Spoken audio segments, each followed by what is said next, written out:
皆さんこんにちは。生き物とものづくり系チャンネルの佐々木家の休日へようこそ。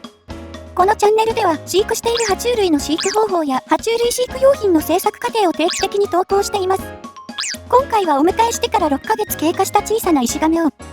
屋外の巨大飼育ケージに投入して先住民と初対面させてみた様子をお届けします。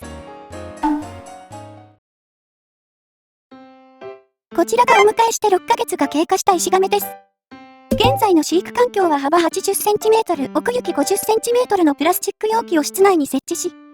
内部に水場としてコンテナボックスが2個、陸地には庭用の玉石を敷いています。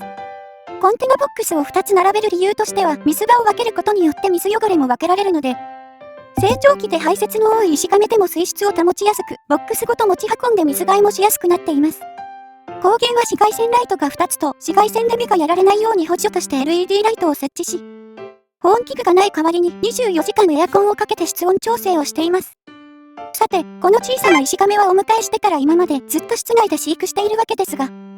我が家には屋外に自作した亀の特大飼育ケージがあり、このケージで過ごせば広々とした空間、無料の紫外線、無料で動くろ過システムが一年中利用できます。現在の狭い空間、電気代のかかる紫外線、手動の水替えの環境より屋外の方が断然良い環境なので、今回はチビ石亀を屋外デビューさせてみましょう。早速お外にやってきました。屋外の亀用ケージ内にはすでに1匹野生出身の先輩石亀が住んでいます。この子は約3年前にお迎えして、最初は病気にかかりながらも今年は冬眠をこなすまで元気になった子です。そんな先輩石亀と生まれてからずっと温室育ちのチビ石亀、果たして仲良くできるのでしょうか。では早速投入。ここまで深い水槽で泳がせたことがないので溺れる可能性も想定していましたが、よちよちと上手に泳いで陸地までたどり着きました。先輩石亀はいきなりテリトリーに入ってきたチビ石亀に興味津々でちょっとずつ近づいてきます。チビ石亀はあっちへキョロキョロ、こっちへキョロキョロと何やら落ち着かない様子。しばらく見守っていると足場のない深いところに移動してしまいました。すかさず体ごとチビ石亀の方に向ける先輩石亀さん。つかず離れずの微妙な位置取りです。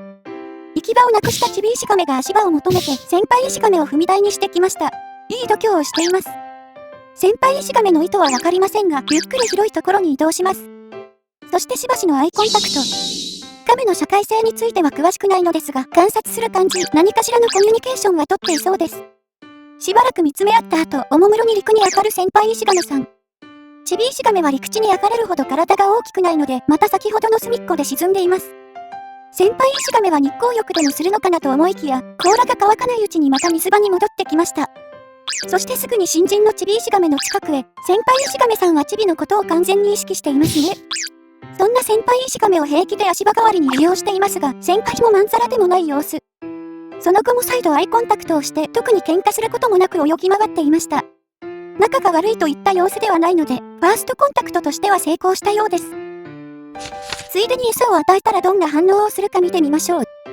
チビ石亀は足場を使って顔を持ち上げ、器用に食べ始めました。しかし、足のつかないくらい深いところだと思ったように体を固定できないため食べ損なっています。泳ぐのに必死で食べるところではないようですね。先輩石亀の方はじっくり優雅にご飯を食べていました。